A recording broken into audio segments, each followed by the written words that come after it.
Hello, teachers. Today we're going to talk about one of the programs that's available to us in Renaissance, Freckle. Specifically, we're going to look at a type of report called the Skills Progress Report. After you've logged into Renaissance, go ahead and click on Freckle. Once you get to Freckle, click on Reports. Here we're going to use the math reports. Scrolling down, you see the Skills Progress Report. Go ahead and click on that, and then choose the class that you wish to view.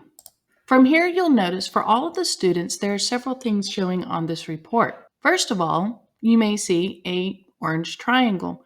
If you click on that, it shows that the student needs particular help in a skill or practice.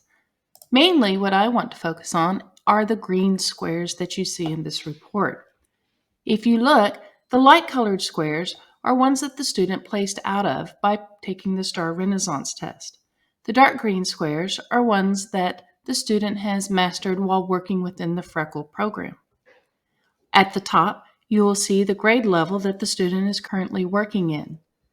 Above that, you will see the name of the different skills that the student is working on.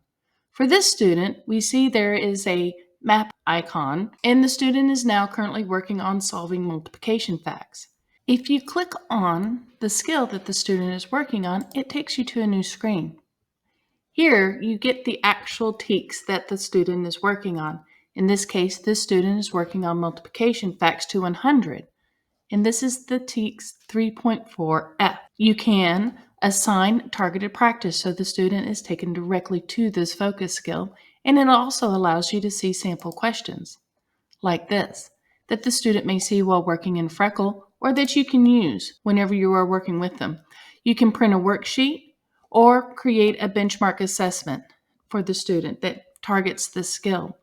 I like to print the worksheets either for the student to work on independently or whenever I'm working with them in a small group setting. Also, you can assign differentiated practice with recommendations based on the standard. It gives you a list of the skills and prerequisites for accomplishing the skill that they need to have before they can master it.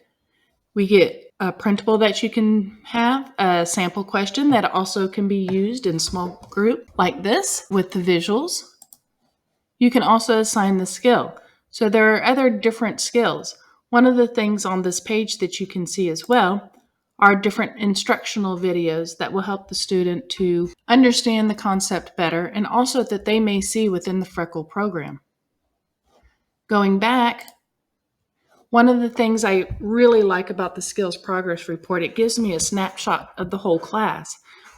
For instance, here, 2 students are working on the same skill. So whenever I'm designing my small groups, I can pull them at the same time and they can work together collaboratively to help each other with this concept. Also, when you are creating anecdotal evidence of what the student is confident in working, what they are successful with, and also things that they may struggle with, this gives an idea for yourself when you're discussing the student with parents, administrators, or even the special education teachers that you work with. So this is one of the many reports that Freckle gives you within the Renaissance family of programs.